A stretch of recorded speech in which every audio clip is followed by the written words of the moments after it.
இன்றைக்கி எதை பற்றி நம்ம பார்க்க போகிறோம் அப்படின்னா, அல்லு அர்ஜுன் அவர்கள். எல்லாருக்குமே தெரியும்னு நினைக்கிறேன். நேற்று இரவு கைது செய்யப்பட்டு இன்றைக்கி காலையில் ரிலீஸ் ஆகிருக்கிற, ஜாமீன் கிடச்சிருக்கு. எதுக்கு கைது செய்யப்பட்டார் அப்படின்னா,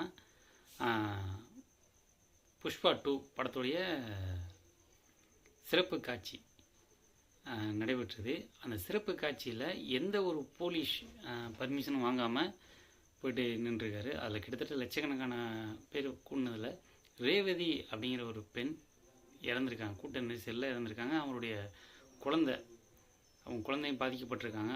பெண் ஒருவர் உயிரிழந்திருக்காரு, ரேவதிங்கிற பெண். குழந்தைக்கு கோமாவில் இருக்காங்க. இப்போ அதை பற்றி தான் இப்போ ஃபுல்லாக பேசிக்கிட்டு இருக்காங்க. இதுக்கு தெலுங்கானா முதலமைச்சர் ரேவந்த் ரெட்டி டெல்லியில் செய்தியாளர்கள் கேட்டிருக்காங்க, இந்த மாதிரி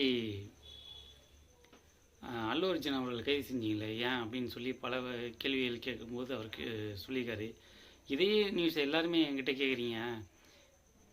ஒரு பெண், ஒரு தாய் இறந்துருக்காங்க, அந்த தாய் இறந்ததை பற்றி யாரும் கேட்கல. அதே போல் ஒரு ஏழை தாய் அவங்க இறந்துருக்காங்க. அதே போல் ஒரு 11 நாள் கோமாவில் அவருடைய குழந்தை இருக்கிறாங்க. 11 நாள் கழித்து அந்த குழந்தை என்கிட்ட எங்கள் அம்மா எங்கன்னு கேட்டால் நான் என்ன பதில் சொல்லுவேன்? அதை பற்றி ஏன் நீங்கள் பேச மாட்டேங்கிறீங்க? அல்லு அர்ஜுன்னா யார்? நாட்டுக்காக சுதந்திரத்துக்காக போராடினவரா இல்லை யார் அவர்?